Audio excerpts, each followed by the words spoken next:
What's up, Nick Havocaholics? Back with another video. I want to welcome all the new subscribers. Welcome to the channel. And just to let you guys know, this is just kind of my secondary channel. I don't really take it too seriously. I have a primary channel that's a hiking channel. And if I get off topic with hiking and stuff, my audience gets mad at me. So that's why I have this channel. Is for when I feel like ranting about stuff or getting political. That's what this channel is for. I don't post often on this one. I just post when I have the time or if I got something to say. But anyways, guys, I just want to give my reactions to the video that I posted yesterday about where I pretty much just buried the flat earth based on the results of the final experiment. But yeah, it wasn't easy posting that video. I had been waiting a few days to make it. I wanted to just wait until I knew what I wanted to say. I tried to put it all in there, and I did jumble up some of the words. Let me just touch on the drone, on my comments about the drone. Okay, I don't know about I probably shouldn't have made any comments about the drone. I just know that they were calling in to Jaren's show, and somebody was arguing that there was some kind of a beep on a drone, which I don't know what they're meaning by that. Jaren was saying that the beep was because the drone was next to a person. It was like sensing the person. I'm not sure where the beep came from. If the beep came from somebody standing next to a person that was operating the drone and the remote beeped and then they picked it up on a camera. So I'm not sure. So my apologies. I probably shouldn't even have talked about that. But if they're trying to imply that somehow they were watching the drone footage and there was a beep on the drone footage like that, that just doesn't happen unless there's some kind of, God dang, there's an example of gravity right there. See how that just pulled it straight to the center? Boom, just like that. Explain that one, flat earthers. This is how it started. Okay, all this went down in like late 2015. That's when I got into it, late 2015. And at the time, when I first heard about the flat earth, I thought it was the dumbest thing ever. I was like, oh my God, what? People actually think the earth is flat? These people are stupid. So I was like, just because I had recently blown my knee out, and I really wasn't doing much, so I had a lot of time to just sit on the computer and look at stuff, which made me get into all this, going down the rabbit hole of all these conspiracies and everything. But I was like, wow, the flat earth, that's the dumbest thing I've ever heard. But let's go ahead and take a look at it anyways, just to see what these people have to say. And so I go in there, and I think it was like a Mark Sargent video, the 16 clues of the flat earth or something like that. I don't know. I started watching them. I was like, wow, these actually make like common sense to me. Like water, the one that got me was the water doesn't bend. I was like, yeah, water lays flat. So like that was the one that really just kind of got me right off the bat, got me thinking. But I was like, let me go see what the globe people have to say. Because I was like, please, somebody in the globe, on the globe side, please give me some good answers for all these things that they're saying right now, because I really don't want to go down this flat earth road. So I did. I went and I looked up some globe defending videos, and at the time they were absolutely terrible. They weren't scientific at all. All it was a bunch of name calling, just a bunch of arrogant people just calling names. And I was like, these people don't have anything to offer. They're calling names and making stupid jokes like, well, why don't you just go to the edge? But don't fall off of it. They weren't being scientific. They were just calling names, acting arrogant, acting like the flat earthers were stupid for even bringing it up. But they really weren't combating the specific things that the flat earthers were saying and claiming. So at that point, I was like, wow. I was like, the flat earthers make more sense. But it's almost like over that time, like the flat earth content was higher back in the early days. And I feel like the globe content was down here. However, over time, it's like the flat earth content has gone down as the globe content has gone up. Because I've watched some globe content lately and it's highly scientific. These people seem like they know what the hell they're talking about. They're bringing out all these crazy math formulas and stuff. And like, for example, I just watched a Critical Think video where he was making predictions based on the weight of objects on where it is on the spinning globe. And he had this god dang math equation that was like this big. I'm like, dude, I don't even know what the hell I'm looking at right now. I'm man enough to admit that. I don't know what the hell I'm looking at. He seemed to know what he was looking at, though. He plugs the numbers in. He makes the prediction on what he thinks it's going to be when he goes to Antarctica. And boom, he's within like 2/100ths of a microgram or some shit. I don't know. It was like super duper close. I was like, wow. And he had plotted all these points where he'd been and all these tests he had done. And it matches the spin and curve of the earth. Like that, those are the things that he had put into the formula to predict what the weight was going to be. And he nailed it. I was like, wow. And then I go look at like a flat earth video that comes down my suggested feed. And it's like Antarctic trip or Freemason vacation. Right there, that's full retard. Like you're missing a set of chromosomes if you're going to make the name of your video that. Antarctic trip or Freemason vacation. I'm so done with it. I'm so done with the stupid shit in the flat earth community. Oh my God.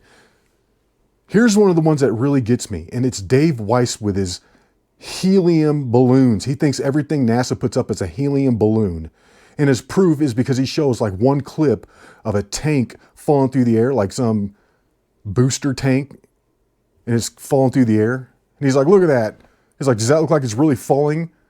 Or does it look like it's a helium balloon? So, right, I mean, obviously it's a helium balloon, right? Why wouldn't it be? Helium balloon. It's just shit like that. It's just stupid. Or people thinking that like a rainbow means that it's reflecting the dome because there's a rainbow. What? Have you guys not seen a rainbow that's underneath the clouds? How does that work? How is it reflecting off the dome if there's a cloud layer in between?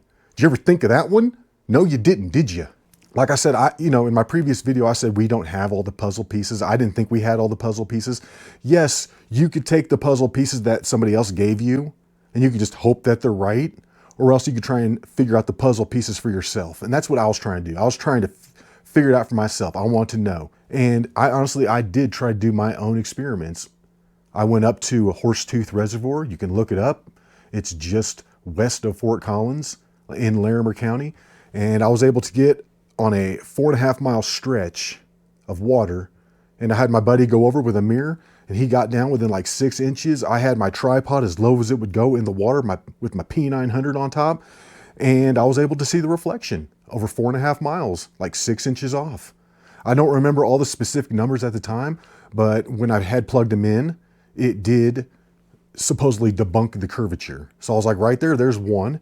At another time I had gone up to I was trying to get into Wyoming to make an observation of Pikes Peak because you can see that.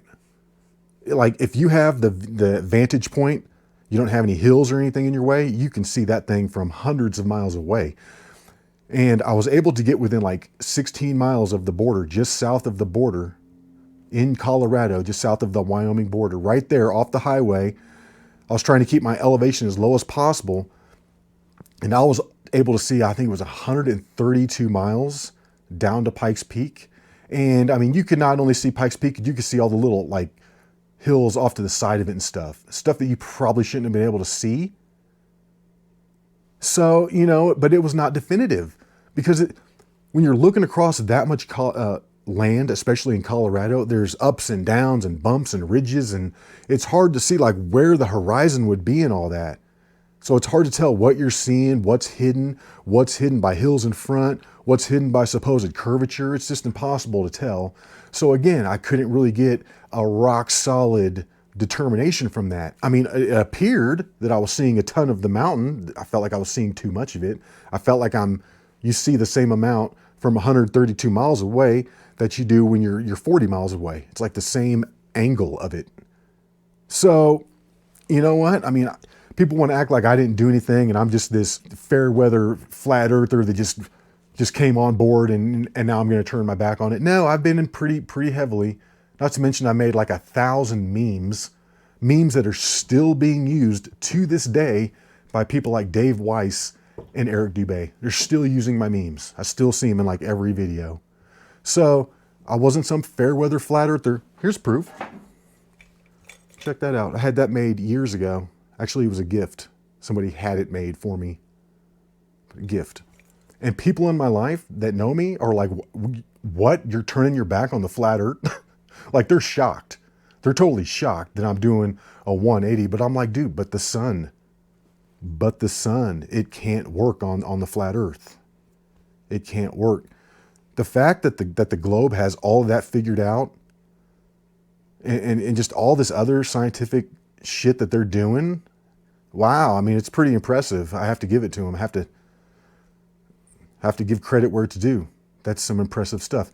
I hate to say it, but yeah, it seems like the globe people, when they went down for the final experiment, were way more prepared than the flat earthers. When they were in Punta Arenas and they were trying to get the compasses to work, that was embarrassing. There's like 3 of them. There's like Jaron, Whitsitt, and whatever girl was down there. And they all got like a different compass. I think Jaron had like a GPS.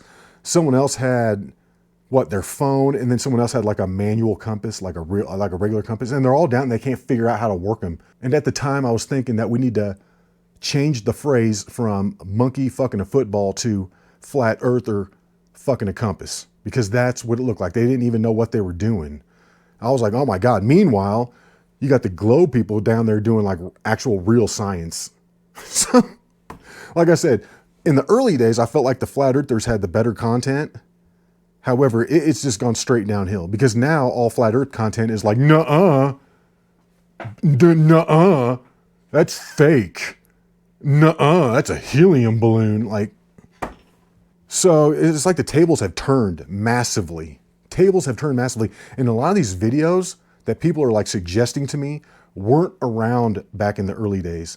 It's like I got into it 2015, 16, 17. 17 is where it all started really going downhill. And it started with the no force on flat earth. I'm sorry, that it's like everything was so fun up to that point. And then that came out and everybody was like, I'm not kidding. It was like some kind of mind control took over. Like some kind of MK Ultra mind control was in that no force on flat earth video. It's like this video just comes out of nowhere with this Russian narrator. No one's seen or heard from this person ever before. You will believe that trees existed on the flat earth. You will believe. It's like, what is this? I'm not kidding. It took me like 5 different sittings to get through it. I felt like I had to get through it to make fun of it. So I forced myself to watch it, and it was like painful to my brain. Like I think there was some kind of MK Ultra mind control in that video, and it wasn't working on me. It wasn't working on me at all. I thought it was the dumbest thing I'd ever seen in my life. Meanwhile, everybody else is like, let's have a 3-hour round table talking about how mountains are trees now. Oh my God. It's like, have you guys ever heard of tree line? It's at roughly 11,000 vertical feet, and that's where trees cease to grow because there's not enough oxygen in the air. So how the hell would a big giant mountain that sticks above 11,000 vertical feet somehow be a tree stump from a giant tree? But there's just more oxygen back then in the Bible days, giants and mud floods. This must be what it feels like to leave a cult, or like to leave the Democratic Party after being like a lifelong liberal, and then finally figuring out that you've been lied to, you've been bamboozled, hoodwinked, led astray. When you finally figure that out and you finally leave, you're like, wow, this is great. This is great to not have to be a part of that anymore. And I know that's probably going to make some people mad. There's probably some Democrats out there. But you know what? We had to put up with your stupid shit for 4 years. And now your time is over. It's like, yeah, I was all into the flat earth like 2015, 16, 17. And then after that, I kind of backed off and just kind of watched the community from afar. Really wasn't a part of it, wasn't posting videos or anything like that. More just kind of just watching, just, you know, just for entertainment purposes. So that's when this final experiment came around. I was like, yes, like finally, I would love to know what's going on down there in the South. You know, we got one group of people saying it does this. We got the flat earthers saying that that's impossible. It can't do that. So I was like, let's find out for sure. Like pre-2019, there really wasn't anything. There were like 2 or 3 videos that were out. One of them starts out and the clouds are in one position. And when it ends up, the clouds are in the exact same position. It's like clearly fake. And then the other video would go around and it had like text that was behind the mountain. Like they layered the mountain in front of the text. So it's like, dude, those didn't seem legit to me. And since we didn't have any legit 24-hour sun videos, it seemed very questionable. Like, is that happening or is it not happening? So when they were like, hey, let's do this final experiment and send people down, I was like, heck yes, let's do that. Let's settle it once and for all. And why would the flat earthers agree to that if they're not going to accept the results.